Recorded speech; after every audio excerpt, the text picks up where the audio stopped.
Chers membres d'Église et chers amis, bonjour.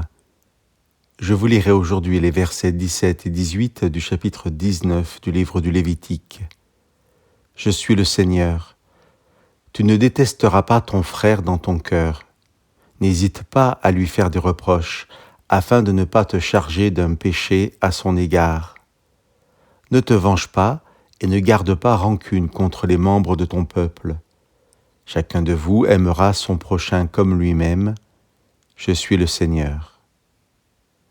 Ne pas détester l'autre, ni se venger de son mal, ni même garder rancune, et pourtant ne pas hésiter à le reprendre, le réprimander, lui faire des reproches pour ne pas être complice par notre silence du mal qu'il pourrait nous faire.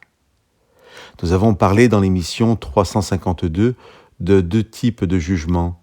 Celui qui porte un regard critique sur une situation, un événement, une personne, et qui estime la valeur de cela, et un jugement qui condamne la personne ou l'enferme dans l'acte qu'elle a commis. Notre texte d'aujourd'hui parle de la même réalité.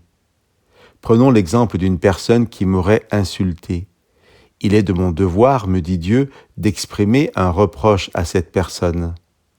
Lui dire « Tu ne peux pas me parler ainsi, je ne suis pas respecté si tu me parles ainsi. » En faisant cela, en exprimant clairement ce que la personne a fait, en la mettant face à ses responsabilités, je ne suis pas complice de son mal et je l'invite à prendre conscience de la gravité de ce qu'elle a fait.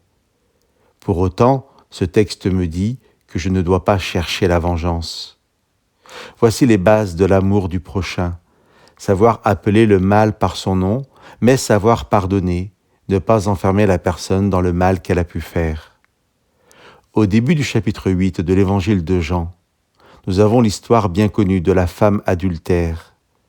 Des commentateurs de ce texte proposent que ce récit ne soit pas celui de la femme adultère, mais de la femme qui a commis un adultère. Cette différence n'est pas simplement un jeu sur les mots. Désigner cette femme comme adultère, c'est aussi l'enfermer dans son péché. Dire que c'est une femme qui a commis un adultère, c'est appeler le péché par son nom, mais c'est aussi sous-entendre que ce n'est pas ce qui caractérise cette femme pour le reste de sa vie.